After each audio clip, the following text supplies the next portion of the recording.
Welcome to The Explainer. Consider this your personal masterclass on transforming all that stressful financial anxiety into confident, automated wealth building. Today, we're pulling right from our source material to learn how to become the architects of our very own financial stability. Let's dive in. Now, we usually operate under this giant assumption that just earning more cash is the fastest route to stability, right? Like, just secure that next promotion, get a higher salary, and boom, all your problems vanish. Well, the data actually tells a pretty different story.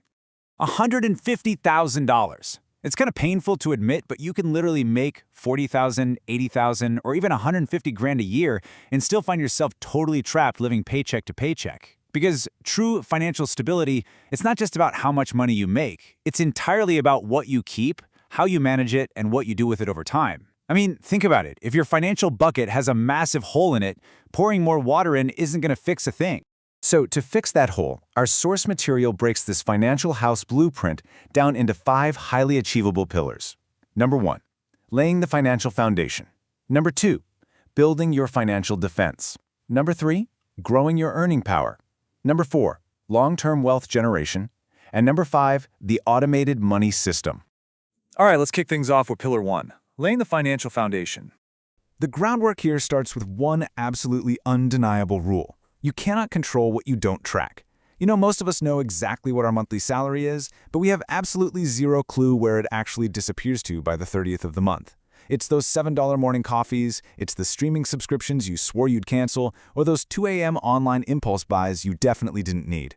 On their own, sure, they look super small, but repeated weekly, they silently drain hundreds of dollars right out of your checking account. So here's the challenge. Track every single dollar for 30 days. And hey, don't judge yourself. Even if you discover you spent a literal small fortune on artisan cheese. Actually, scratch that. No judgment here at all. Just track it. Okay, so once you actually know where the money is going, you budget it into 3 purposeful slices: needs, wants, and savings and goals. Needs cover the basics, like your housing and groceries. Wants cover the fun stuff, restaurants and vacations. And savings handle debt repayment and investing. Honestly, the exact percentages aren't quite as important as the core philosophy here, which is that every single dollar requires a job description before it ever leaves your account.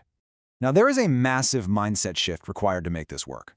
The classic financial trap is paycheck, pay your bills, spend on your lifestyle, and then attempt to save whatever is left over, which, let's be real, is usually nothing. The wealthy habit? Paying yourself first. When your paycheck arrives, you automatically save, then pay bills, then spend. Even if you're just moving $100 automatically every paycheck, you won't even miss it because it never hit your checking account in the first place. Over time, that one habit alone builds a huge financial cushion. Moving right along to Pillar 2, building your financial defense. To protect your new financial house from completely collapsing when life throws curveballs at you, you need to build your emergency fund in stages. On day 1, just start small. By month 1, hit a target of $500. By month 3, try to build that to $1,000. And by year 1, aim to cover several months of essential living expenses. You want to keep this money safe and accessible. Remember, it's not meant to make you rich. It's strictly meant to keep a sudden emergency, like a massive car repair, from becoming a total financial disaster. Now, trying to save while carrying high-interest credit card debt? It's literally like trying to run a marathon while tied to a giant boulder. You definitely need a strategy. You can use the avalanche method, which means attacking the highest interest rate first for maximum mathematical savings, or you can use the snowball method, clearing the smallest balance first for those really quick psychological wins. But the truth? It doesn't really matter which one you choose. Relentless consistency is what actually matters here. Pick one method and stick to it like glue. Also, you have got to beware of the silent killer, lifestyle creep. We've all been there. You get a raise, and suddenly you convince yourself you absolutely need a luxury car or a nicer apartment. Your income scales up, but unfortunately, so does your stress. Our source material suggests bypassing this trap completely. Whenever a raise hits, automatically route a percentage of that new increase directly to your savings and investments. Enjoy the rest for sure, but never ever let a raise become a 100% new, permanent monthly expense. Which brings us to Pillar 3, growing your earning power.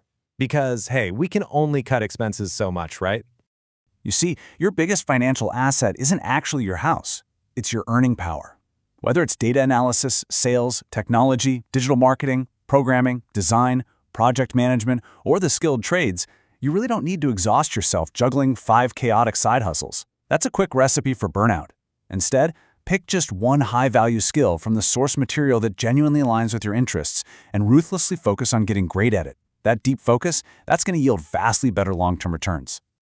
Next up is Pillar 4, long-term wealth generation. Build wealth slowly instead of trying to get rich overnight. Look, real long-term investing isn't about chasing whatever speculative frenzy is exploding on social media this week. It is about having a reasonable strategy, relying on diversified assets, giving it plenty of time, and letting compounding interest do all the heavy lifting for you. Just start early, stay consistent, and remember the old saying, because slow and steady truly does win this race. And finally, we've reached Pillar 5, the automated money system. So here is exactly how you put this entire blueprint on autopilot, so you aren't relying on pure willpower every single month.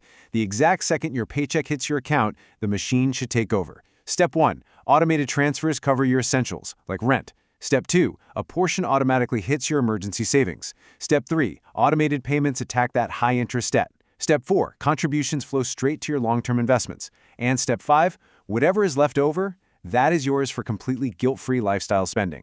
With this setup, good decisions just happen by default. Now, does this mean you just completely ignore your money? Well, no, but it does mean you only need to do a simple 20-minute monthly review. You don't need complicated spreadsheets with fancy pivot tables that take hours to update. Just once a month, sit down with a cup of coffee for 20 minutes. Check your income, your spending, your debt, and your overall progress. Just make sure the automated system is working properly, and then get right back to actually enjoying your life. Ultimately, the source material drives home one absolute, vital truth. Your financial future is built by what you do with your money today. Security isn't some lucky lottery ticket, you know. It's the compounding result of hundreds of small, systematic, daily choices. It's saving $20 instead of spending it. It's waiting 24 hours before making a random impulse purchase. Over time, these seemingly tiny decisions compound into massive, life-changing financial security.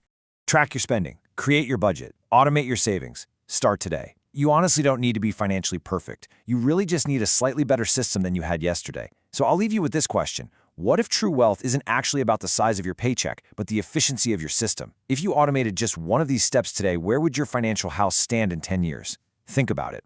Thanks so much for learning with me on this explainer, and I'll catch you on the next one.